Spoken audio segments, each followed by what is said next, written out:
एक दिन तनवीर नाम का लड़का अपने कमरे में बैठकर कुछ सोच रहा था। बारिश धीमे धीमे हो रही थी और उस बारिश में उसे कोई अभी तक सही से भिगोया नहीं था, जिस कारण से उसका मन काफ़ी ज़्यादा उदास और विचलित था। सुबह बारिश की बूंदों में अपनी फ़ोटो सूखा देखकर अपने आप पर बहुत ज़्यादा अफसोस कर रहा था, क्योंकि वो बारिश का मज़ा भी नहीं ले पा रहा था, क्योंकि उसकी ज़िंदगी के सारे रंग और सो गए थे। वो पहले जिस लड़की से प्यार किया करता था, उसके प्यार अब ख़त्म हो चुका था। उसके होंठ के पास अभी तक भेजी नहीं थी, किसकी प्यार की कहानी ख़त्म हो चुकी थी। इस कारण से उसे बहुत ज़्यादा बारिश की बूंदों से तकलीफ़ हो रही थी।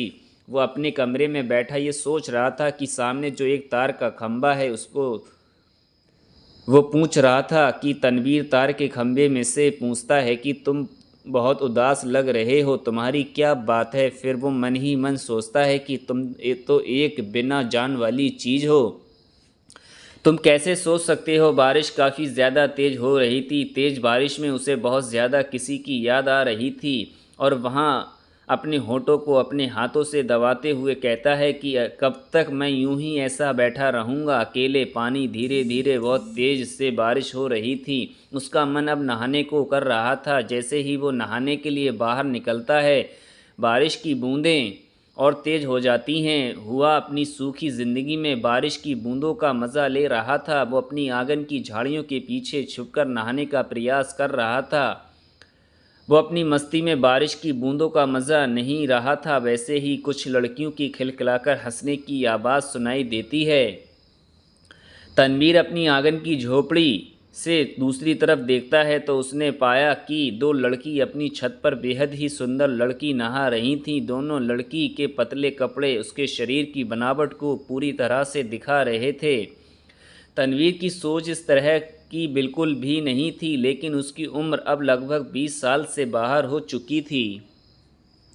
उसके मन में भी तो चिंगारी उठती होगी उन दोनों लड़कियों को नहाते देखते हुए। तनवीर के मन में और उसके खून में बहुत सारी इच्छाएं दौड़ने लगती हैं। दोनों लड़की में से एक लड़की बहुत ही चंचल तरह की थी। वह बहुत ज़्यादा खूबसूरत थी, लेकिन जब नहा रही थी तो दोनों के मुकाबले चंचल लड़की के कपड़े और भी ज़्यादा पतले होने के कारण उसके शरीर के निचले हिस्सों की बनावट पूरी तरह से दिख रही थी। ये देखकर तनवीर को मन ही मन बहुत ज़्यादा उत्सुकता होगी, तो वो उस लड़की को बहुत देर से निहार रहा था।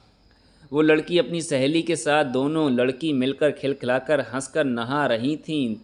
दोनों के बदलने के लिए ज़्यादा खूबसूरत थे और दोनों के अंग इतने ज़्यादा सुंदरता की तनवीर को देखते ही उसमें एक लड़की सुनने का फ़ैसला किया था। वो लड़की बहुत ज़्यादा सुंदर सी जब आधे कपड़ों में नहा रही थी तो उसकी सुंदरता की तो अलग ही बात हो सकती है। उसके कुछ देर बाद पानी का गिरना ख़त्म हो जाता है। दोनों लड़कियां अपने कमरे में चली जाती हैं, लेकिन फिर भी तनवीर अपनी यादों को अपने दिल में समीर करो उसी लड़की को अपने कमरे में बैठकर ख्याल करने लगता है।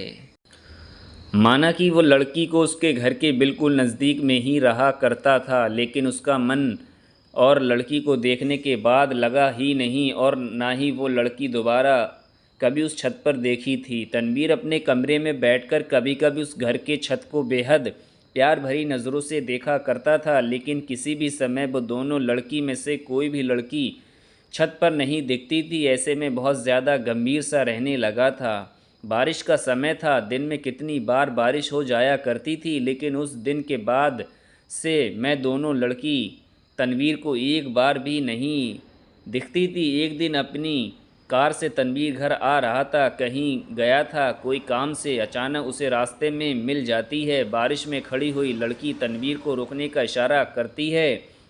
तनवीर को इशारा का मतलब बहुत अच्छी तरह से समझ में आ रहा था। तनवीर की जज्बातों से दिल में काबू नहीं था, लेकिन फिर भी वो अपनी कार के ब्रेक लगाई, उसे कार में बैठाया। कार में बैठते ही वो लड़की तनवीर के साथ अच्छी तरह से बातचीत करने लगती है और कहती है कि क्या आपने मुझे कभी देखा है। तभी तनवीर कहता है कि हाँ, मैंने आपको एक बार देखा है।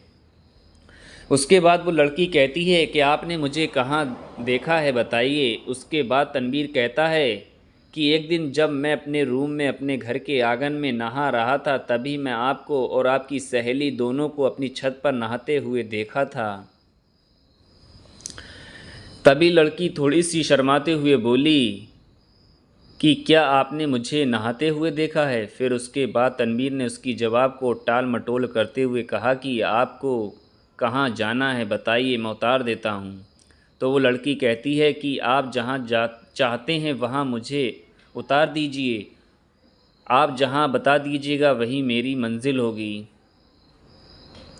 फिर आगे बढ़ता है, फिर दोनों में बातचीत शुरू हो जाती है। अचानक वो लड़की तनवीर के पास छिपकर बैठने का प्रयास करती है। उसके बाद तनवीर एक जगह गाड़ी रोककर अपनी हॉट में हॉट मिलाता है और दोनों को मिलकर एक दूसरे को एक साथ मिलकर किस करते हैं। अचानक तनवीर को यह ख्याल आता है कि वो कुछ ज़्यादा ही इसकी ख्यालों में डूब गया है, तो वो तुम्हें नहीं पीछे हट जाता है और अपनी गाड़ी चालू कर लेता है। गाड़ी चलते जाती है। उसके बाद लड़की की मंजिल पहुंच जाती है।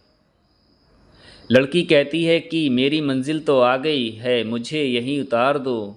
उस जगह को देखते हुए तनवीर बहुत ज़्यादा आश्चर्यचकित हो गया था, क्योंकि वो जगह वैश्या और रंडियों का जगह था जहाँ वो लड़की भी उसी धंधा में काम किया करती थी। तभी वो लड़की उतरकर तनवीर से कहती है कि मैं यहीं पर रहती हूँ और हर शाम को यहाँ पर आती हूँ, अगर तुम्हें कभी आने का मन हो तो आ जाना। तनवीर बहुत ही गुस्से में अपनी कार की तरफ बढ़ता है और अपनी गाड़ी चालू करके अपने घर की तरफ निकल पड़ता है। जैसे ही वो अपने रूम में पहुंचता है, उस समय भी बारिश हो रही थी। वो अपने रूम में बैठकर सोचता है कि मुझे अपनी ज़िंदगी में क्या सोचा था और क्या हो गया है। आज जो उसके साथ हुआ है, उन्होंने अपनी ज़िंदगी में कभी कल्पना भी नहीं की थी।